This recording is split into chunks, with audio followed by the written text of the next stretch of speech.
Hello, everyone. This is Staci. Welcome to the landing.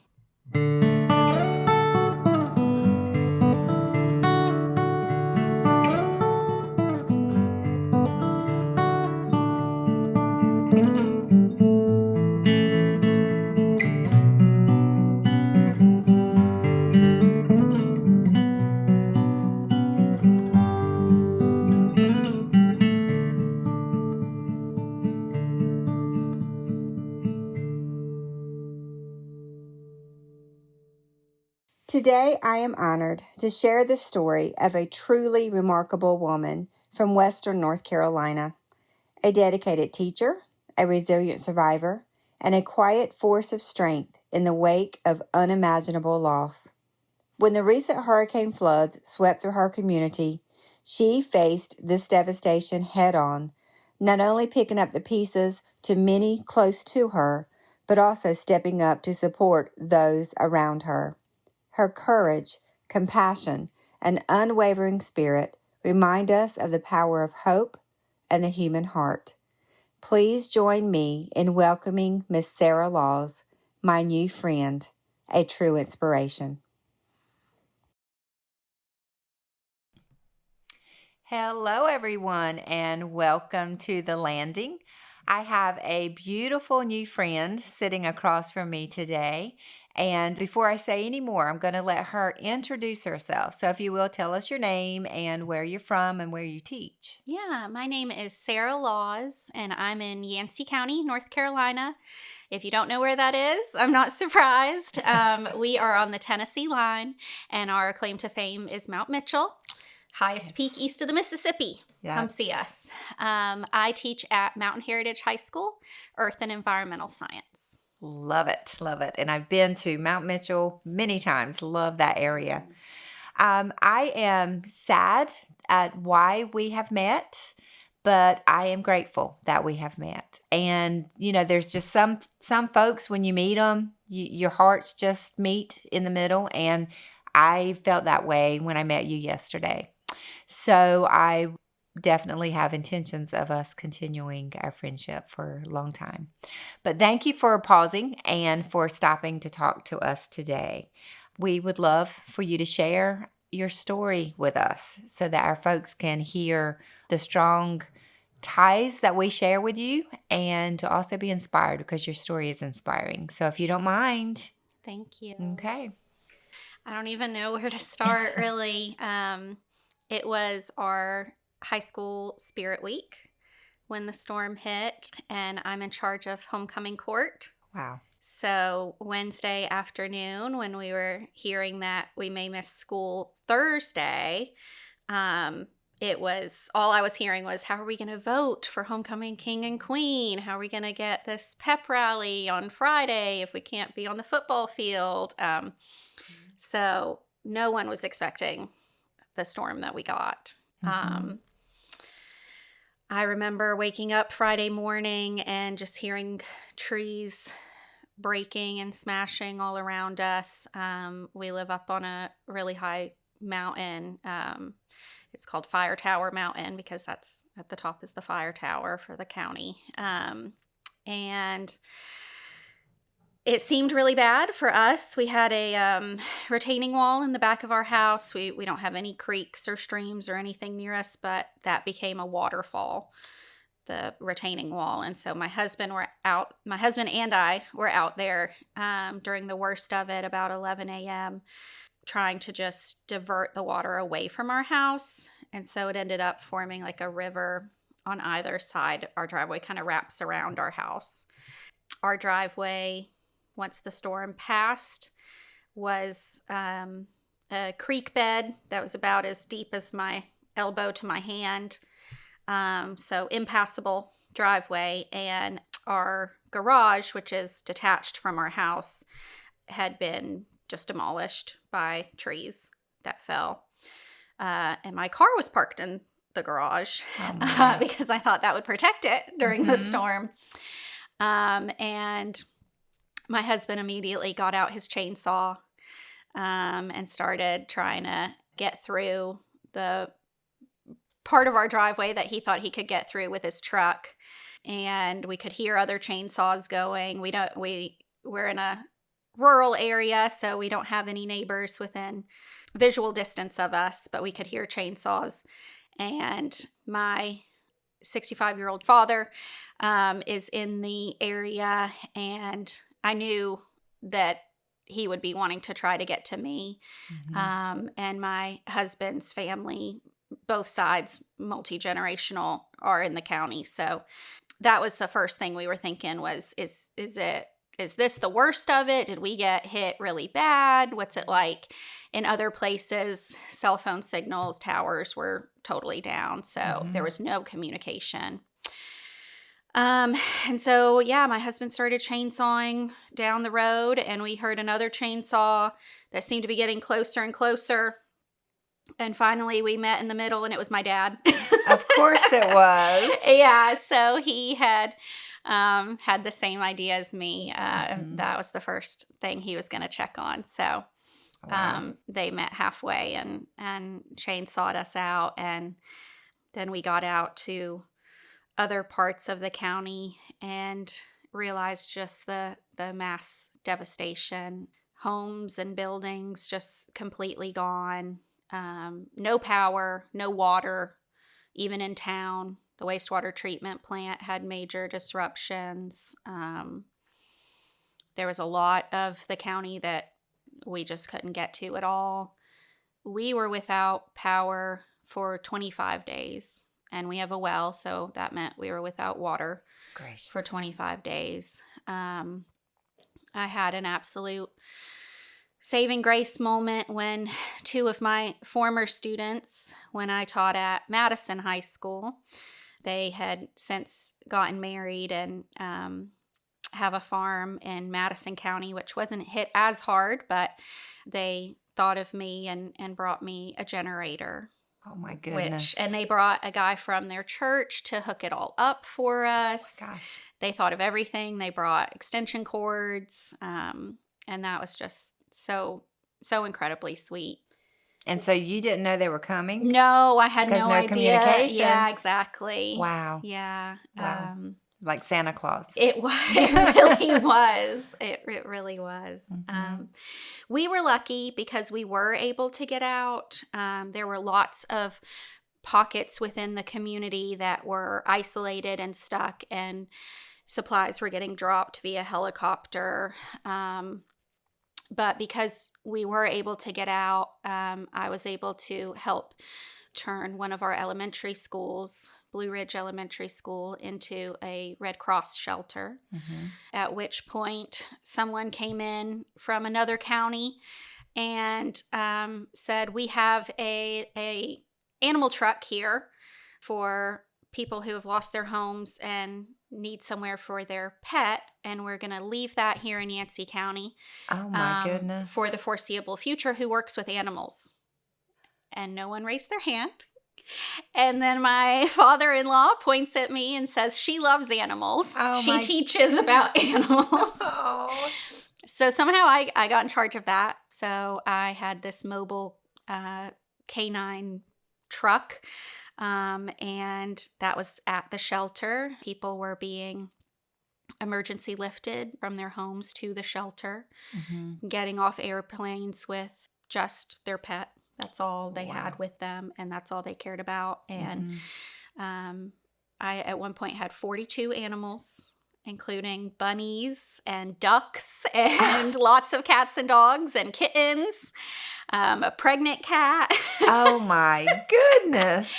And so it was myself and a few local DSS workers that were taking shifts, 24 hours, manning this pet trailer. And so there were cage crates inside? It was like a mobile crate system. Wow.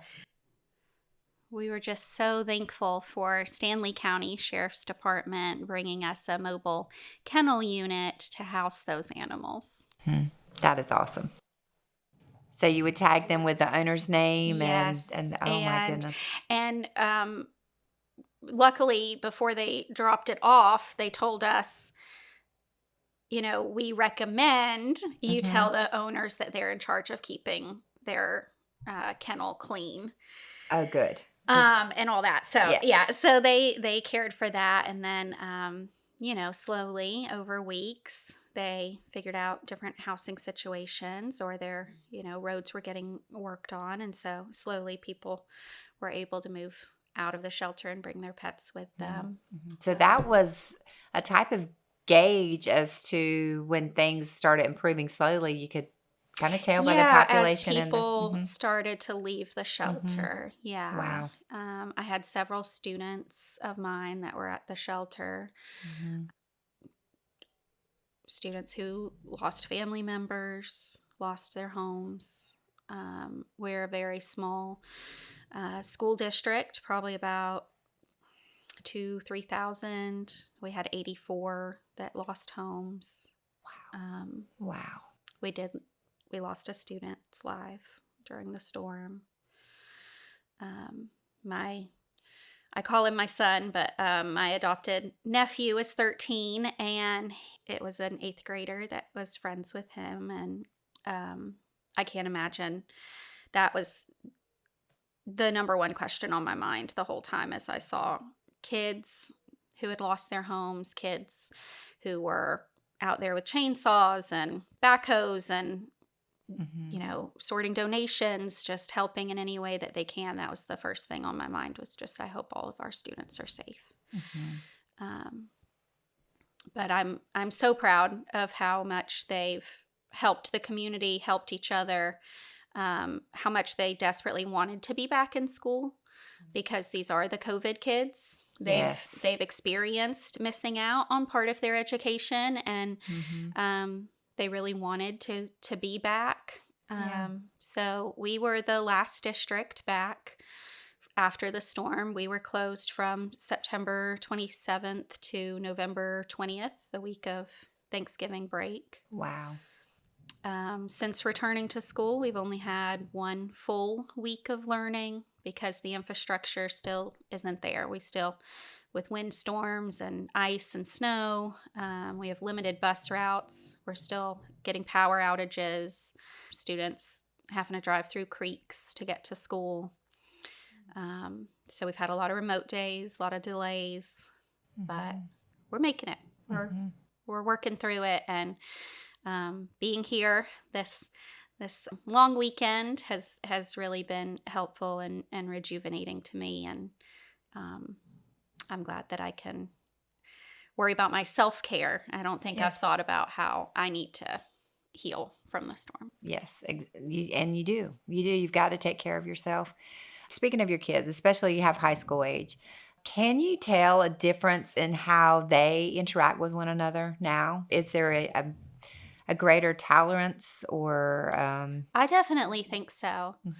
I have a trans student last semester who came back after the storm, who was, I don't think I'd ever seen her smile in class. And granted, we only had about a month and a half with them before the storm, but I don't think I had seen her smile. And when we got back, that was one of the first things I noticed. Was I was expecting kids to be sullen and sad, and she had this huge smile on her face. And after I was able to get her to open up to me about it, she said that helping in her community was the first time that she felt like neighbors and people from the community and church weren't viewing her as this thing that they questioned, but rather just another person to help. A human being. And that was the first time that she felt like people were asking how she was and really cared. Wow. Yeah. Oh my goodness. So I know that through this, you've had to find the silver linings in things. What are some of the, if you call them that, silver linings, the good things that you can say you've learned or that you are learning? Because you're still very much in the midst of this. Yeah. I think resiliency is huge. I know that I personally have always been very interested in mental health of our students and how to incorporate that into science. And I've always focused really on like the science of the brain and entering that zone of learning and having your core needs met first. But after the storm, I was able to get the Ready, Set, Resiliency people, Wonderful. from Duke Marine Lab into our district, and any teachers who wanted to attend that workshop before our students came back the next day.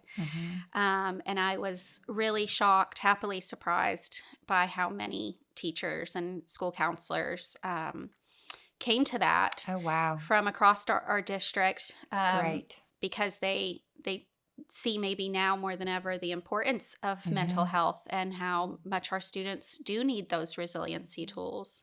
Because another COVID or another storm, like there's always going to be another traumatic event. And so having those tools as teachers is huge. So I think that's a silver lining. For sure. Yeah. And then just what I was saying about, kids wanting to help. Being able to help their community and see how that makes them feel good. I think a lot of them are really proud of the work they did and the help that they had for each other during that time. And I hope that sticks with them. I hope that this has brought more empathy. I hope so too. A lasting empathy. Yeah. Before we close, there are still folks that want to help. I think you've seen that over the past couple of days here. Is there anything that comes to mind in any way that we can help? Because we know that there's still needs that need to be met. Yeah. It's amazing how much help we got. And right away, I kind of expected the help, but how much lasting help has been around and how we haven't been forgotten after other places have been impacted by natural disasters. And I think just reaching out to specific organizations, specific individuals, nonprofits, I think the mass amounts of, for instance, clothing, right, ended up becoming, kind of a burden. We had a whole gymnasium that wasn't used during fall sports because it's full of clothing. And I think we ended up actually sending that to another county because we just didn't know what to do with it all. So I think wanting to help is amazing, and getting specific items of need. I know all of the teachers in Yancey County have been encouraged to make Amazon wish lists so that we can share specific things we need in our classrooms. We have some amazing scholarship opportunities that have come up for this graduating senior class, that the amount that they're getting helped for college is just mind-boggling. That's wonderful. And that was brought on by donations. That's wonderful.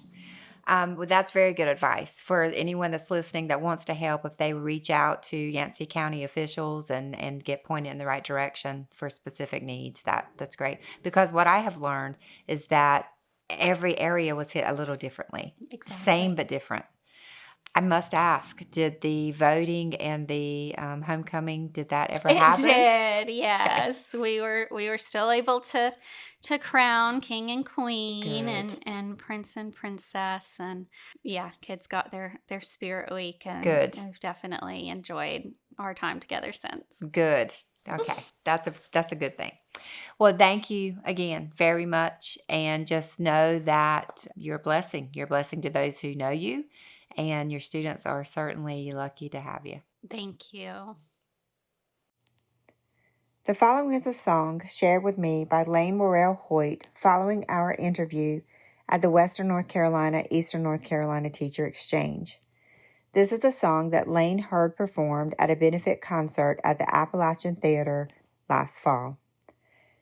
It was performed and written by Erin Williams Banks, who had read about the flood of 1940 in that same area and researched it at the public library last summer. Banks wrote this song, sharing many stories and facts that she had learned from the newspaper articles she read. Lane was really touched by the similarities of the stories and feelings that were expressed in the song, for they were so similar to what she had been hearing at the supply distribution centers where she volunteered following the storm. Lane also mentioned to me that she felt it was no coincidence that Banks had researched and written this song just a few short months before the catastrophic flooding of 2024. In the song, Lane also points out that Banks sings 21 inches of rain. Some reports say that 21 inches of rain fell last September. Rivers took back everything. 21 inches of rain. Mountains gave way. In the attic, Mama's holding me. But the water is rising.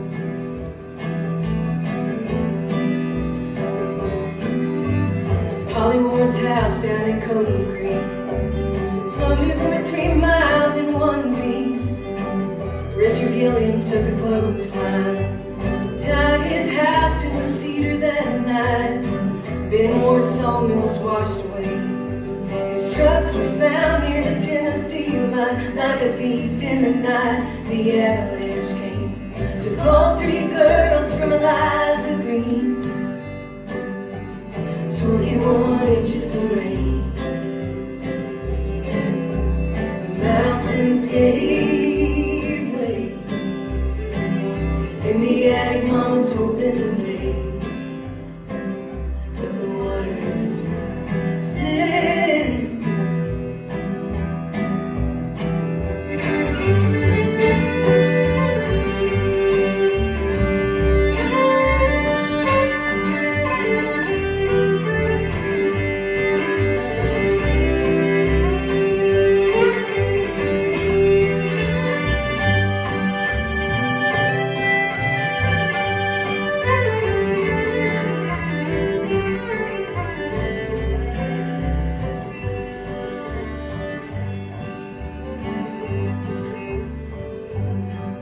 And they all knew then they wouldn't have sold their timber.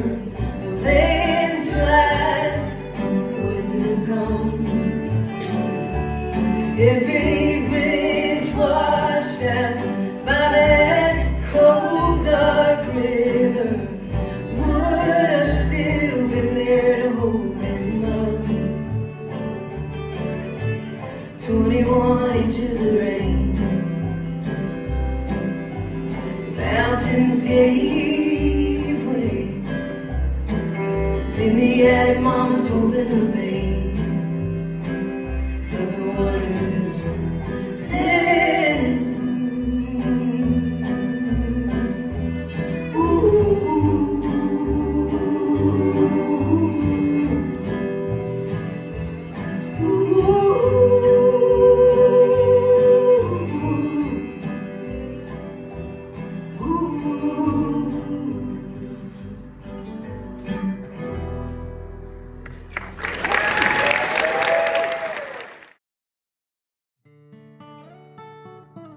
Thank you for joining us again to The Landing.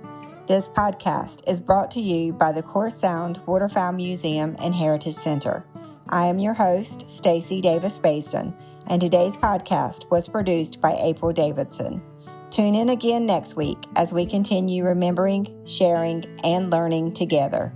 Until then, stay safe and be kind.